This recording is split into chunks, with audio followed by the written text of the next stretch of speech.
तो इसी बीच एक और बड़ी जानकारी, यूपी में खुला आम आदमी पार्टी का खाता। आम आदमी पार्टी जो कि अपना अस्तित्व बचाने के लिए, अस्तित्व क्या, यहाँ पर वो पहली बार चुनाव लड़ी है, निकाय चुनाव का, और इसी बीच यहाँ पर वो जीतने में कामयाब भी रही।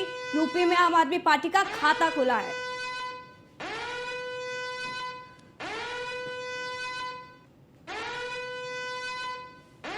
तो आपको बता दें कि उत्तर प्रदेश में आम आदमी पार्टी का खाता इस बार खुल गया है। कहीं ना कहीं काफी लंबे समय से मेहनत की गई थी आम आदमी पार्टी की तरफ से। इससे पहले उत्तर प्रदेश के अंदर विधानसभा चुनावों के दौरान भी आम आदमी पार्टी ने काफी मेहनत की थी। हालांकि तब खाता नहीं खुल पाया था, कई सीटों पर जमानत भी जब्त हो गई थी, लेकिन अब आम आदमी पार्टी का खाता जरूर खुल गया। बीजेपी के गढ़ में ही सेंधमारी की गई है आम आदमी पार्टी की तरफ से। तो ये बड़ी खबर आप तक पहुंचा रहे हैं। आम आदमी पार्टी की एंट्री अब उत्तर प्रदेश के अंदर हो चुकी है। और हमारे साथ में बीजेपी के प्रवक्ता दीपक बघेल हमारे साथ लगातार बने हुए हैं, साथ ही ब्रजेश जी भी हमारे साथ बने हुए हैं। दीपक जी, एक इस वक्त जानकारी मिल रही है कि कहीं ना कहीं श्रावस्ती में बीजेपी जो है वो साफ हो गई है। नगर निकाय की जो 2 सीटें हैं, उन दोनों ही सीटों पर भारतीय जनता पार्टी को हार मिली है। देखिए कृतिका जी, ये सारा विश्लेषण का विषय है। जब कई कारण रहते हैं नगर निकाय के चुनावों के अंदर के, वहां की लोकल परिस्थिति क्या है, क्या वहां का कैंडिडेट सिलेक्शन है, और उन्हीं आधार पर किसी बार की टिप्पणी की जा सकती है। तो ये बात का विषय है जिस पर जब समीक्षा होगी कि क्या कारण रहे, हम किन परिस्थितियों में श्रावस्ती के अंदर हारे, या ये सारी चीजें जब हम एक बार विश्लेषण कर लेंगे तो इसके बारे में सटीक रूप से आपको सर 10 सालों से बीजेपी का कब्जा था यहाँ पे, और दोनों डिप्टी सीएम की तरफ से मेहनत की गई यहाँ पे, उसके बावजूद भी जीत नहीं मिल पाई।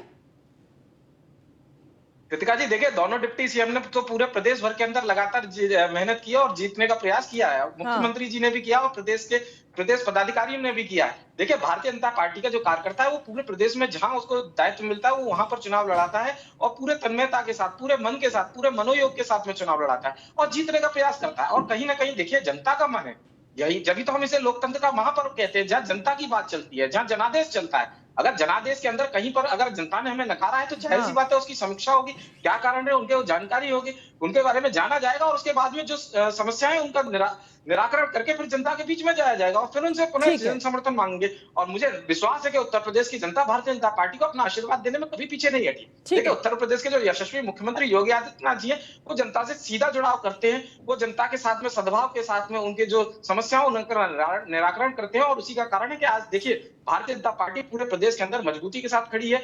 आप कुछ एक सीटों की बात नहीं कर सकते। अगर पूरे उत्तर प्रदेश को देखा जाए तो आज पूरे उत्तर प्रदेश के अंदर भारतीय जनता पार्टी की एक बड़ी जीत हुई है, चाहे वो पूर्व के विधानसभा हो, चाहे वो उपचुनाव हो, चाहे लोकसभा की बात हो। तो सभी जगह भारतीय जनता पार्टी को अगर मिला जुला कर पूरा अगर हम स्वरूप में देखें तो भारतीय जनता पार्टी को प्रदेश की जनता ने बहुत अपना आशीर्वाद दिया है। लेकिन आशीर्वाद तो दिया है, लेकिन जहां पर हार मिली है उन पर भी तो मंथन करना जरूरी है।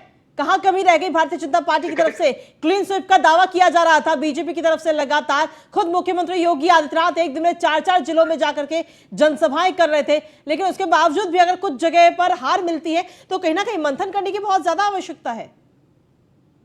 कृतिका जी, हम तो अपनी हार को स्वीकार कर रहे हैं। जहां पर अगर हमारी हार हुई है तो कहीं ना कहीं कोई ना कोई हमारी ही कमी रही होगी, जिसको हम स्वीकार करते हैं। हम स्वीकार करने में पीछे नहीं हटते। हम कभी प्रशासन के ऊपर आरोप नहीं लगाएंगे, हम ईवीएम के ऊपर आरोप नहीं लगाएंगे, हम इलेक्शन कमीशन के ऊपर आरोप नहीं लगाएंगे। हम इसमें स्वयं की गलती मानेंगे। हो सकता है हमसे निर्णय लेने में वहां कोई गलती हुई हो सकता है हमारे वहां पर किसी नेता के कारण कोई ऐसी लोगों के बाद में बीच में दुर्भावना उत्पन्न हुई हो सकता है, कई कारण हो सकते हैं। ये तो समीक्षा का विषय है, परंतु ठीक है, अंत में देखेंगे तो भारतीय जनता पार्टी उन लोगों के साथ में खड़ी होगी। अगर हम वहां से चुनाव में नहीं जीते फिर भी हम उस जगह को विकास की मुख्य धारा से जोड़े बिना नहीं रह सकते। हम पूरे प्रदेश के अंदर विकास सुनिश्चित करेंगे, बिना जाति को देखे, बिना धर्म को देखे, बिना भाषा को देखे, बिना क्षेत्र को देखे। हम सबके साथ को लेकर चलेंगे, सबके विकास के लिए प्रतिबद्ध हैं और सबके प्रयास के साथ में हम आगे बढ़ेंगे। ठीक है, चलिए आप लगातार बने रहिए हमारे साथ।